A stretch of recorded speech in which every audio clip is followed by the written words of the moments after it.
Retour d'expérience d'un contrat de performance énergétique sur une plateforme logistique avec, à ma gauche, Colline Garcia de la Torre, chargée d'exploitation, et Benjamin Audibert, responsable du développement de Green Yellow, une société de services en optimisation, performance énergétique.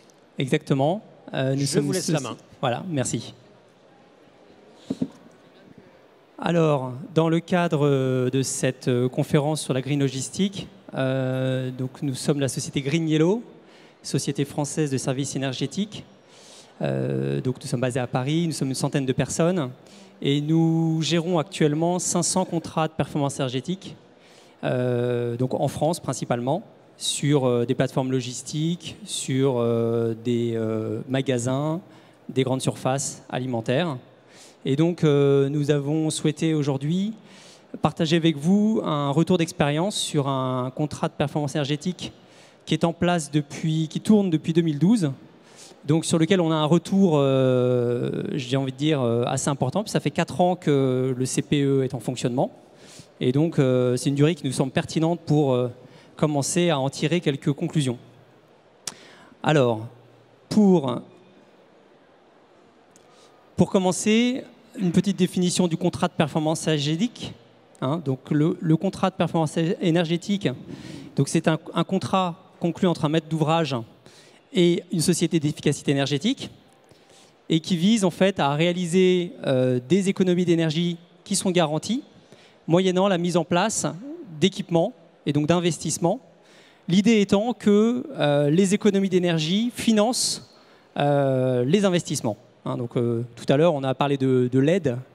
On a dit que pour la LED, par exemple, il fallait pouvoir trouver des solutions de financement. Eh bien, la LED peut se financer dans le cadre de contrats de performance énergétique, par exemple. Alors, je donne la main à Colline qui va vous introduire, qui va vous présenter le site en question. Alors, donc, le site que nous avons choisi est un entrepôt logistique Franprix Leader Price. Il a une surface de 85 000 m². Son activité est la distribution de produits secs et liquides. Et son fonctionnement donc, est de 5h à 21h en semaine en 2-8. Et il a environ 700 employés. Et enfin, il se situe donc sur Chenevière-sur-Marne dans le 94. Voilà, on a une vue ici de l'entrepôt. Donc vous voyez que c'est un bâtiment très imposant. Donc on a 73 000 m² exactement d'entreposage, avec même une mezzanine. Vous avez des rampes d'accès pour les camions et vous avez également un parking de 580 places, donc qui lui aussi d'ailleurs consomme de l'énergie puisqu'il était éclairé. Donc voilà, pour situer, c'est un site qui est en région parisienne et qui dessert donc pour le groupe Franprix Leader Price l'ensemble des magasins de la région parisienne et de la région PACA. Alors, pour commencer, dans un bon CPE, c'est déjà un bon audit, un bon diagnostic initial. Donc c'est la première étape. Nous allons organiser la présentation en suivant les différentes étapes en fait, de déroulement d'un CPE. Donc nous avons commencé ce CPE en auditant le site pour bien comprendre où se trouvaient, quels étaient les postes de consommation et quels étaient les gisements d'économie d'énergie qu'on pouvait réaliser. Alors cet audit a donné ce résultat que Colline va nous commenter. Donc la situation initiale avant le CPE en 2010, la facture énergétique par an sur ce site était de 850 000 €. Donc en détaillant, c'est la partie électricité représentait 5 620 MWh par an, donc ça correspond à 337 000 €. Et au niveau du gaz, c'était 13 250 MWh par an, soit 513 000 €. Alors dans le diagramme ici, on a détaillé un peu la répartition électrique des postes suivant les postes de consommation. Donc on peut voir que le premier poste, sur lequel d'ailleurs on n'a pas vraiment touché avec le contrat de performance énergétique, c'est la manutention. Donc tout ce qui se concerne les chariots élévateurs. Ensuite, les deuxième grand poste de consommation, c'est la CVC. Donc sur le site, ça correspond à 3 chaudières gaz, 50 aérothermes, des déstratificateurs et un ballon ECS qui est réversible gaz et lec suivant si on est en hiver ou en été. Et enfin, donc ça correspond à 28%. Pour l'éclairage, c'est 25%. Et donc c'était à l'époque des tubes fluorescents T5, T8. non T8, je savais que j'allais confondre, et des gamelles 400 watts sodium. Et donc c'est sur ces deux postes qui représentent à eux deux plus de 50% de la consommation que le contrat de performance énergétique, sur lesquels le contrat de performance énergétique va agir. Juste une question, 6% pour l'informatique, c'est beaucoup ou ça me paraît énorme, hein? 6% pour le poste informatique dans la consommation électrique? Non, en fait, il y a quand même un bâtiment où il y a des bureaux là-bas. Il n'y a pas juste un entrepôt. Et donc, ça ne me paraît pas trop grand. Non, c'est un poste sur lequel on ne peut pas forcément faire grand-chose. Je crois qu'il y a un serveur là-dedans, d'ailleurs. Mais, voilà, un data center. Un data center, oui. Oui, ça consomme. Alors, les enjeux pour le client, c'était de réduire, bien évidemment, de façon significative sa consommation d'énergie, tout en maintenant un niveau de confort acceptable pour les occupants. Donc, c'est vrai que ça a été un sujet un peu brûlant, puisque vous allez le voir plus tard, cet entrepôt est chauffé. Alors, ce n'est pas le cas maintenant de tous les entrepôts, mais l'histoire veut que, historiquement, cet entrepôt a toujours été chauffé. Et donc, il a fallu négocier avec les occupants pour concevoir qu'il puisse être dans une température un peu plus faible que d'habitude. Et bien évidemment, donc, comme on l'a dit au début, dans le cadre d'un CPE, que finalement les économies d'énergie financent l'investissement et les travaux.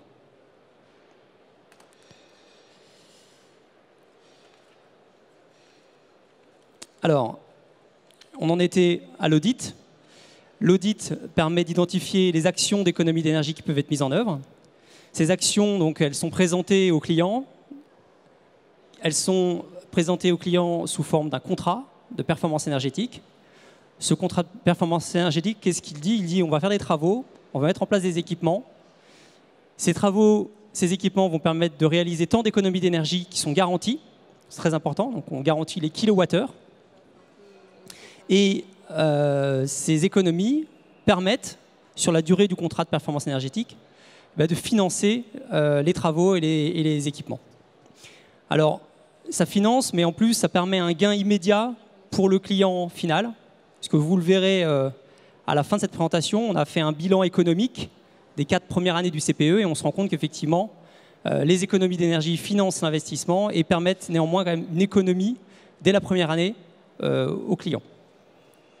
Alors, on va maintenant rentrer dans le détail des travaux. Je passe la main à Colline. Alors, assez rapidement, donc, les actions qui ont été entreprises pour ce CPE. Donc, au départ, on avait, comme je vous l'ai dit, un éclairage T8 avec des tubes fluorescents et 3 chaudières à gaz qui sont non régulées. Ensuite, après le CPE, on est passé sur des éclairages tubes T5 pour l'éclairage. Et ensuite, pour la chaudière, on a installé diverses choses. Donc, tout d'abord, une récupération de chaleur sur les fumées sur une des 3 chaudières. Ensuite, toujours sur une des 3 chaudières, un brûleur modulant. Ensuite, on a fait une priorisation du fonctionnement des chaudières. Donc, ça va en fait avec un fonctionnement en cascade. Et donc, la récupération de chaleur sur la chaudière qui est en priorité. Et enfin, l'installation de vannes 3 voies et de variateurs de vitesse. Et tout ça, donc tout ce qui est l'éclairage et la CVC, c'est repris sur une gestion technique centralisée et est accompagné également d'un suivi de consommation à distance qui est réalisé par le service exploitation dont je fais partie. Donc on a, pour résumer, 3 actions à distinguer. On a des actions sur les équipements, des actions sur le paramétrage et des actions sur le comportement des usagers. Alors sur le dernier point, sur le comportement extrêmement important, c'est-à-dire que, bien évidemment, des équipements performants permettent de faire de l'économie d'énergie, mais ce qui est clé, c'est qu'il y ait un suivi de cette consommation d'énergie parce que le comportement joue énormément sur la performance du CPE. Je vais aller très vite sur les diapos suivantes parce qu'on rentre un peu dans le détail et je voudrais qu'on ait du temps pour les questions-réponses. Donc, vous voyez, en fait, vous avez la situation avant-après. Donc, on passe de 400 watts à 2 x 80 watts sur donc, ce qu'on appelle les armatures industrielles. On passe de 258 watts à 2 x 45 watts, 2 x 58, 2 x 45. Et donc, en fait, on a une baisse de puissance de 17,5%. Ensuite, on a aussi régulé l'éclairage en fonction des apports lumineux. Vous avez des détecteurs de luminosité sur le toit qui font en sorte, qui définissent le fonctionnement de l'éclairage en fonction des apports naturels. Donc lorsqu'il y a suffisamment d'apports naturels, l'éclairage s'éteint. Ensuite, on a une optimisation aussi du fonctionnement de la chaufferie. Donc, Colline, rapidement, si tu peux nous en dire plus. Donc, c'est ce dont je vous parlais tout à l'heure. On a installé... donc là, tu peux passer encore, il me semble. Pardon. Il y a encore... Voilà. Ce que je vous disais, donc installation d'un brûleur modulant sur une des 3 chaudières pour varier l'allure de ce brûleur, au lieu d'être en tout ou rien comme c'était auparavant. Abaisser les températures en période d'inoccupation, donc c'est principalement durant la nuit et le week-end, et un fonctionnement en cascade donc de ces 3 chaudières au fur et à mesure de la demande. Ensuite, l'installation d'un récupérateur de chaleur sur les fumées, donc c'est la présence d'un échangeur au niveau de la cheminée de la chaudière 1 qui va permettre en fait de préchauffer l'eau avant qu'elle aille dans le réseau de chauffage. Voilà, pour poursuivre sur donc la régulation, donc on a aussi mis en place des pompes avec des variateurs de vitesse qui permettent finalement de réguler le débit d'eau chaude sur le circuit, de sorte d'optimiser encore une fois la consommation de gaz et d'électricité. Et puis bon, un arrêt de la distribution pendant les périodes d'inoccupation. Et là ensuite, une fois que tous ces travaux ont été entrepris, on passe à la phase exploitation. Alors l'exploitation, ça consiste en fait à suivre à distance le site et notamment à suivre les courbes de charge liées donc à la consommation énergétique du site. Donc là, vous avez une courbe de charge sur une semaine que Colline va nous commenter. Donc là, on a 3 courbes de charge, une avant CPE, une l'année du CPE et une actuellement, donc sur l'année 2015-2016. Juste sur, en fait, ces courbes de charge, elles vont nous servir à avoir un vrai suivi d'exploitation toutes les semaines. C'est quelque chose qu'on fait toutes les semaines. On vérifie les courbes de charge. Et par exemple, ici, on peut voir donc, dans la nuit du lundi au mardi qu'on a, en 2016, une surconsommation, puisqu'on voit que sur les autres jours, on a moins de consommation. Et donc, quand ça arrive, quand on détecte une surconsommation, on va d'abord regarder si c'est pas lié aux températures. Ça pourrait être juste du hors-gel qui s'est mis en fonctionnement. Ça peut également être vérifiable sur la GTC, en regardant l'historique. La GTC, c'est la gestion technique centralisée. En regardant l'historique du fonctionnement des équipements. Et en dernier recours, si on ne trouve toujours pas d'où ça vient, on va demander au site directement s'il sait d'où viennent ces surconsommations. Donc le suivi du CPE, c'est un lien permanent entre nous et l'exploitant du site pour justement lui poser des questions sur les raisons de telle ou telle dérive. Donc en fait, la lecture des courbes de charge, c'est vraiment la signature énergétique du bâtiment et on est capable de détecter très facilement en fait, des anomalies. Alors vous voyez, vous avez une vue également, on ne s'attarde pas dessus, mais voilà, vous avez une vue sur un an des courbes de charge. Donc on voit l'évolution en fonction de la saisonnalité. On voit bien qu'en hiver, on consomme plus, bien évidemment, puisqu'il y a une chaufferie. Et là, donc, ce que je voulais vous montrer, on arrive vers la fin de notre présentation, notre échange. Vous avez ici, en fait, des graphiques qui sont intéressants, puisque vous avez, colonne de gauche, la consommation électrique de la période de référence. Donc en rouge, électricité, en bleu, le gaz. Vous voyez ensuite les 4 colonnes qui suivent, c'est la consommation, la facture réelle. Je parle bien de facture réelle, mesure en kilowattheure de la facture, la consommation énergétique des périodes de suivi. Vous avez la petite courbe également qui vous indique le prix du kilowattheure élec et le prix du kilowattheure gaz. C'est un élément très important pour vous expliquer la suite. C'est que ce qu'on observe, c'est qu'il y a une hausse du prix du kilowattheure. Alors maintenant, qu'est-ce que ça donne en termes de bilan économique? Le bilan économique est le suivant. Vous vous souvenez qu'on partait de 850 000 € de facture d'énergie électrique avant contrat de performance énergétique. Sur la période mars 2012, février 2013, donc période d'un an, on est à 550 000. Puis vous voyez cette évolution. Et là, je parle bien de prix en euros, donc qui intègre l'évolution des coûts que vous vous rappelez. Et ensuite, vous avez la courbe bleue qui est tout en haut. C'est finalement ce qu'il se serait passé en prix si le CPE n'avait pas été déployé. Donc elle reproduit bien effectivement la hausse du coût de l'énergie, du gaz et de l'électricité. Et donc ce que vous voyez en transparence, les 101 000 €, 160 000 €, c'est l'économie finalement réalisée grâce au CPE par le client final.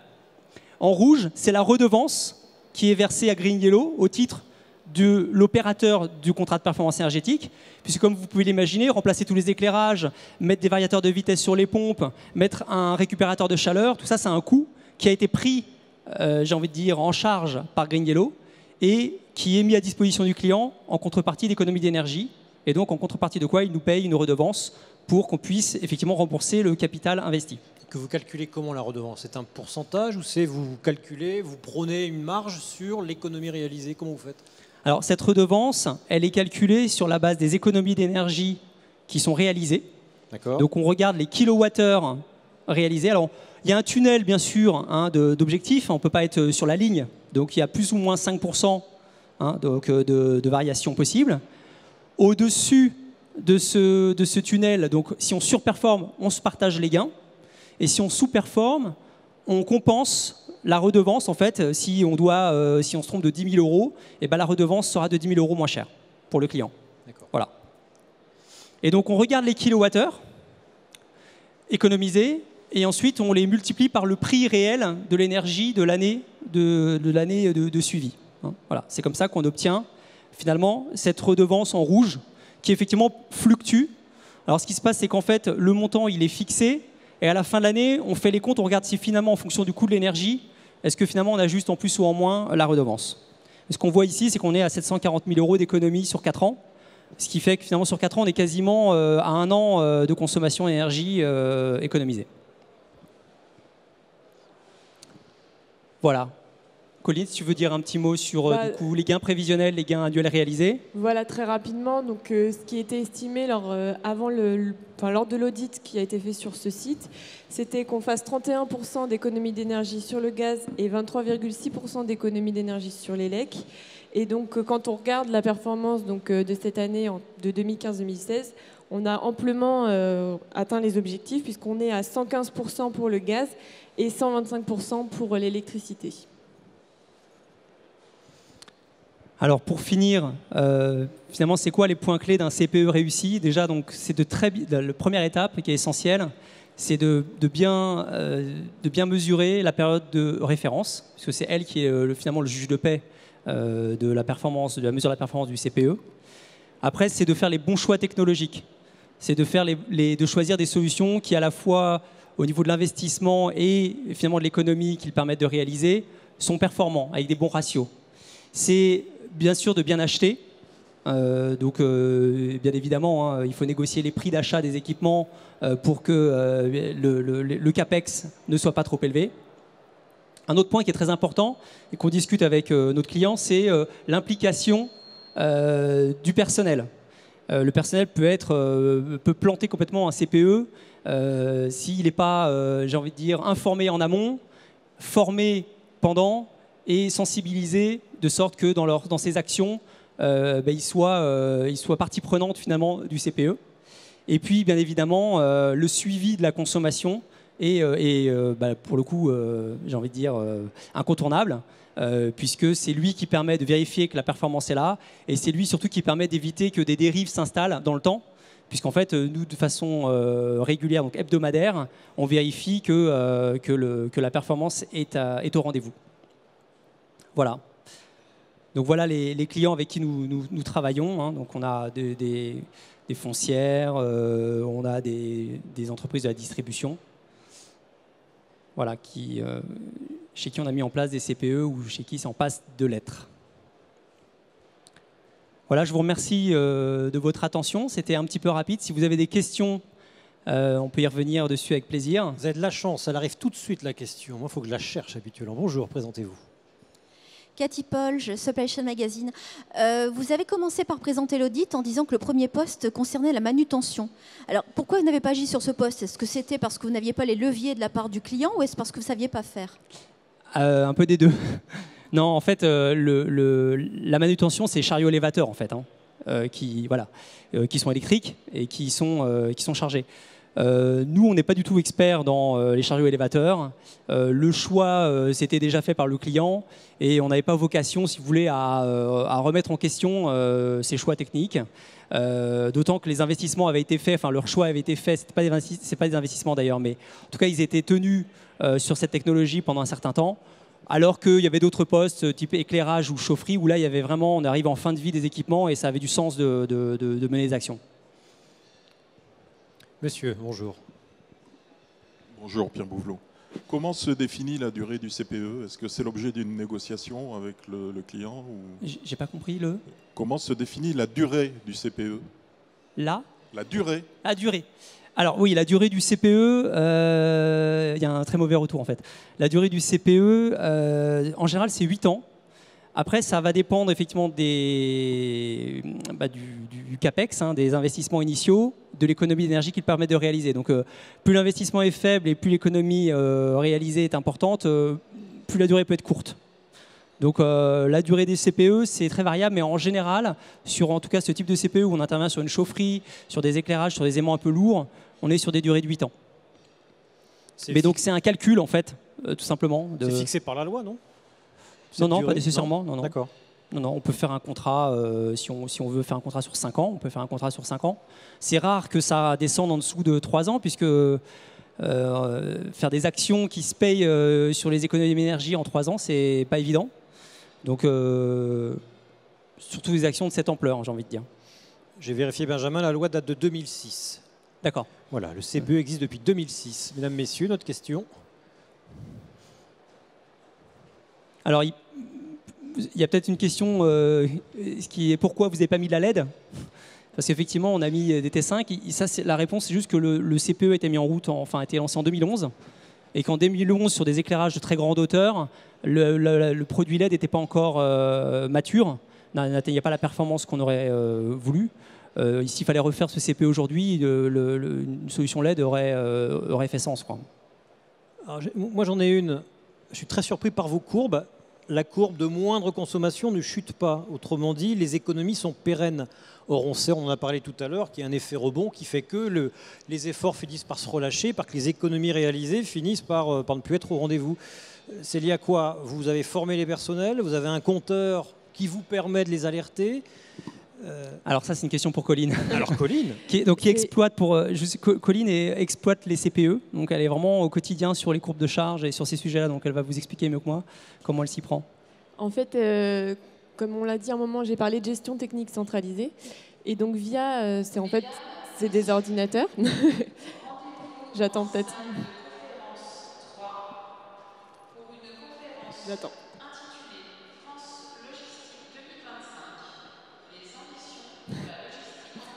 Normalement, c'est fini.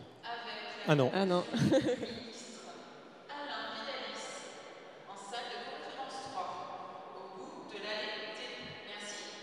De rien. Allez-y. Donc, on a ces GTC qui sont en fait des ordinateurs. C'est une supervision qui est présente sur un ordinateur et sur laquelle on a des programmations horaires, des consignes qui sont fixées. Et donc, en fait, c'est nous ou le responsable maintenance sur place qui allons changer des choses dessus. Mais justement, les usagers, même si on tient compte de leur demande et de leur confort, ils n'ont pas la main là-dessus, disons. Et du coup, s'il y a des dérives, on peut facilement les expliquer en fait via justement cette GTC. C'est pour ça, c'est pas comme dans les bureaux où c'est vraiment les usagers qui mettent la lumière, qui vont mettre la clim, qui vont mettre là, ils ont moins de marge de manœuvre. C'est pour ça qu'il n'y a pas de dérive. Merci. Merci à vous de votre écoute. Merci. À très bientôt.